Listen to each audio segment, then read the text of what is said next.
El cáncer en la garganta o la región orofaringea, pues es un tumor que está en relación con las células que revisten ese epitelio. Ese tumor generalmente eh, inicia en alguno de los sitios, bien puede ser, bueno, en la garganta específicamente, cuando hablamos de garganta, pues ahí en esa área, pues es donde iniciaría el paciente tiene alteraciones de las células en esa región que empiezan a crecer localmente, invaden los tejidos sanos y pues también tiene la capacidad de invadir a distancia, que es lo que más tememos en todos los tumores, ¿verdad? Que los pacientes pueden hacer metástasis hacia cualquier otro sitio. eh, que es como decimos en todos los tumores, la firma de todos los tumores, la capacidad de hacer metástasis, los tumores malignos, pues ellos desafortunadamente sí tienen esa capacidad para hacer metástasis a distancia y por ende pues terminar con el deceso del paciente. Respecto a los órganos que están afectados en la garganta, pues está la epiglotis, la subglotis, la glotis específicamente. Todo el aparato fonador, ¿verdad? Sería como el área que está principalmente afectada, ¿verdad? Entonces, esto es lo que más bien se ve, el área de la fonación, ¿verdad?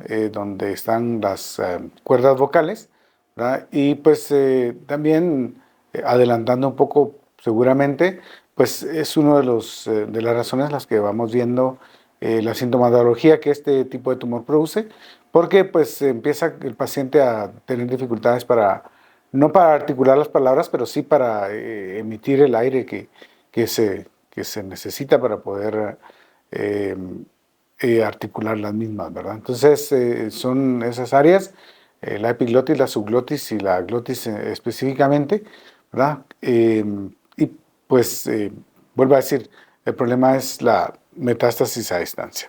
Estos tumores cuando se tratan tempranamente son, por así decirlo, bastante agradecidos, pero hay que hacer el diagnóstico tempranamente.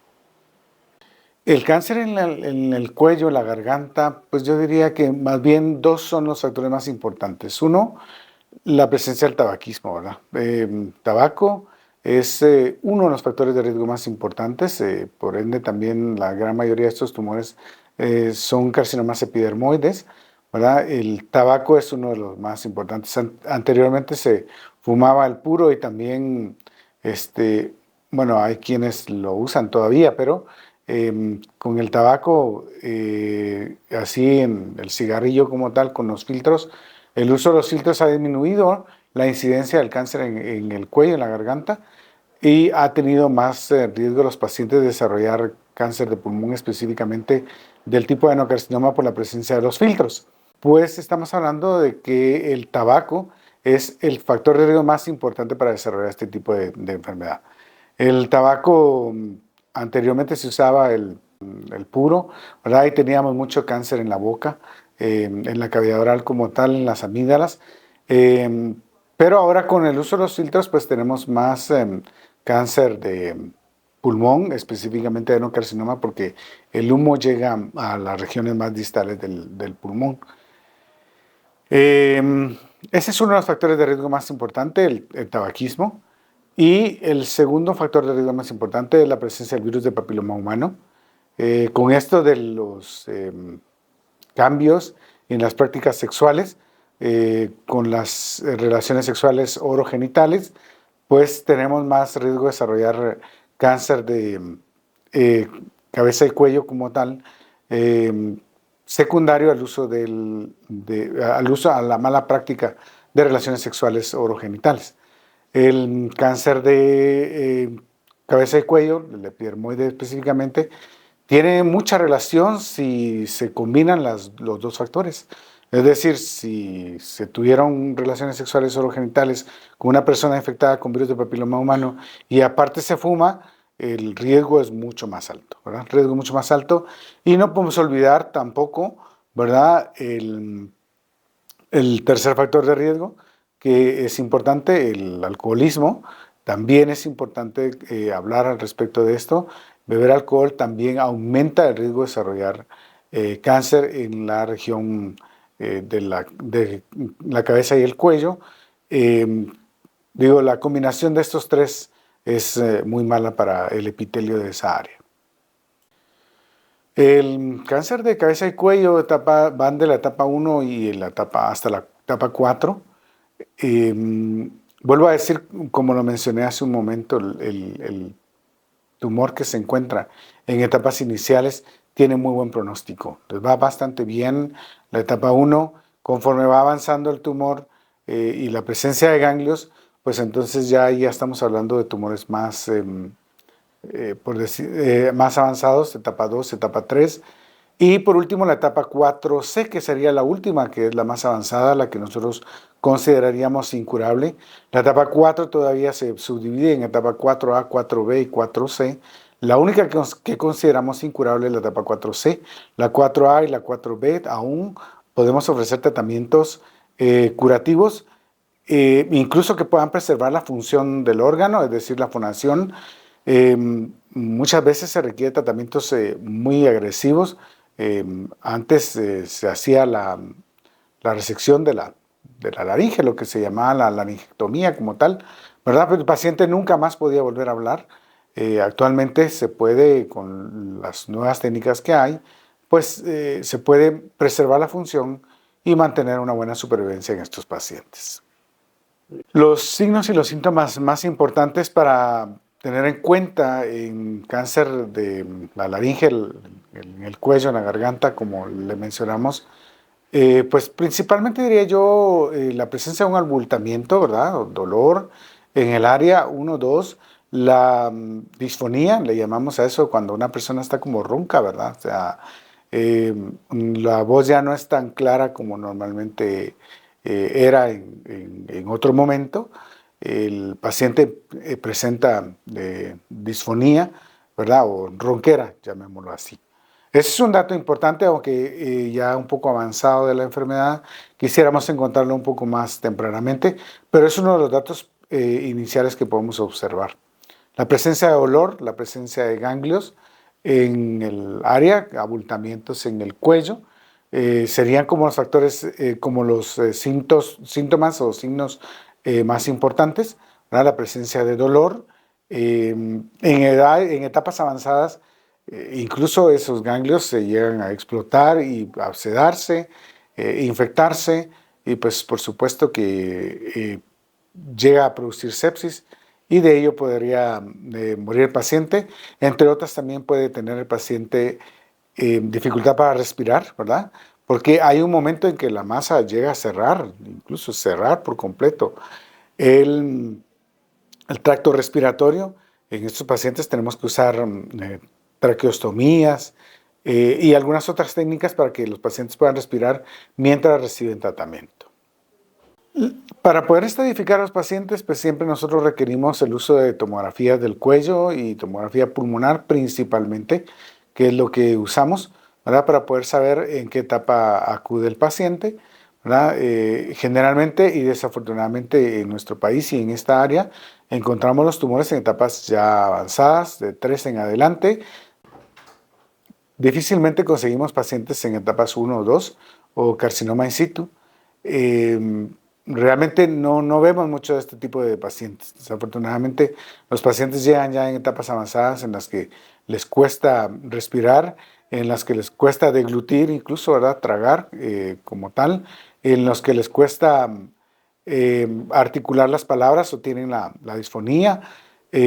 Ahí es cuando generalmente se viene haciendo el diagnóstico, pero desafortunadamente eso ya es una etapa avanzada en general, pero no significa que podamos hacer algo con estos pacientes. Respecto a las posibilidades de supervivencia de los pacientes, pues en la etapa 1, arriba del 80% de los pacientes están vivos a 5 años. Por eso digo que estos pacientes tienen mucho éxito. La verdad, en este tipo de pacientes hay bastante éxito al respecto del tratamiento. En etapa 2, la posibilidad de supervivencia a 5 años supera el 60%. En la etapa 3, la posibilidad supera el 50%. Y en la etapa 4, un poquito arriba del 35% de los pacientes están vivos a 5 años, no necesariamente curados, pero sí por lo menos en la lucha, por así decirlo, ¿verdad? De estar manteniendo la supervivencia de estos pacientes y por ende hay buenas posibilidades de salir adelante con este tipo de tumor. De hecho, se puede subdividir a estos pacientes, los pacientes que tienen cáncer epidermoide de cabeza y cuello, laringe, como tal, por cuestiones de virus de papiloma humano, el pronóstico es mejor cuando tienen virus de papiloma humano que si tuvieron cáncer por tabaquismo. Entonces, el pronóstico sí mejora bastante cuando los pacientes tienen cáncer de cabeza y cuello secundario a virus de papiloma humano y no tanto a tabaquismo. El virus de papiloma humano como factor de riesgo para desarrollar cáncer de cabeza y cuello, pues su rol está bien establecido, ¿verdad? O sea, eso no es nada nuevo, lo sabemos desde hace muchos años, ¿verdad? Afortunadamente ahora tenemos la vacuna contra el virus de papiloma humano, tenemos ya la de 9 cepas y ya no solo la de 4 que teníamos en el pasado apenas, ¿verdad? Tal vez hace un año, 2 años más o menos fue que empezó a venir esa vacuna acá a Guatemala, la de 9 cepas y ya no la de 4. Digo, la verdad, la vacunación, por ejemplo, sería algo muy importante que debemos de promover, porque pues no solo ayudaría a disminuir el riesgo de desarrollar cáncer de cabeza y cuello, es decir, desde la boca hasta la laringe, incluso el esófago, y así como también todo el aparato reproductor masculino y femenino, cáncer de pene, cáncer de canal anal, cáncer de vulva, cáncer de vagina, cáncer de cervix. Todos esos tumores están en relación con el virus de papiloma humano. Entonces, creo que nunca vamos a dejar de incidir o de repetir, o que sea muy malo, repetir el hecho de que las personas deben de vacunarse, todos los niños, a los 9 años, no solo las niñas, también los niños deberían de vacunarse a la edad de 9 años, con el esquema habitual de vacunación, aunque se presentan dos, por ejemplo, uno es, digamos, el día cero y el otro es hasta los 6 meses. Ese es un esquema, el otro es el día cero, el día 60 y a los 6 meses, es decir, el día 180. Sí, el tener la vacuna disminuye el riesgo de desarrollar cáncer en todas esas áreas que hemos mencionado, principalmente y pues inclusive el cáncer de cabeza y cuello, que pues sí lo vemos con cierta regularidad y vemos a los pacientes sufriendo mucho por este tipo de tumores. Los vapers de cualquier manera siempre sí favorecen el riesgo de algunas otras enfermedades, ¿verdad? O sea, por la concentración de lo que se inhala, de cualquier manera siguen teniendo riesgo de desarrollar cáncer como tal en algunas áreas, pero ahí es principalmente en la boca, también en la laringe, por supuesto, pero no, ya no tanto como sí lo haría en la boca, porque de cualquier manera la nicotina, aunque creemos que es la droga que puede favorecer eh, el- la, la dependencia del tabaco, que es la nicotina la que hace que la gente desee el tabaco principalmente, la nicotina per se también tiene factores o efectos oncogénicos, es decir, que pueden favorecer la formación de cáncer como tal. Así es que pues el vapor tampoco es como una cosa, yo voy a dejar de fumar y voy a usar vapor en lugar del tabaco. No es como una práctica buena, aconsejable, ¿verdad? Quizás socialmente se ve como un poco mejor que el tabaco, que no deja tan mal olor, ¿verdad? Como el tabaco sí lo dejaría, pero de cualquier manera tampoco es una práctica saludable. Respecto a la prevención, yo creo que lo más importante es mantener una conducta sexual apropiada, pues las cosas donde van, ¿verdad? No hacer este tipo de prácticas de relaciones sexuales orales. Eh, Digo, esto sí favorece, es un hecho que sí favorece el riesgo de desarrollar cáncer de laringe. En cuanto al tabaco, pues obviamente evitar el hábito tabáquico es importante evitarlo y lo mismo el alcohol.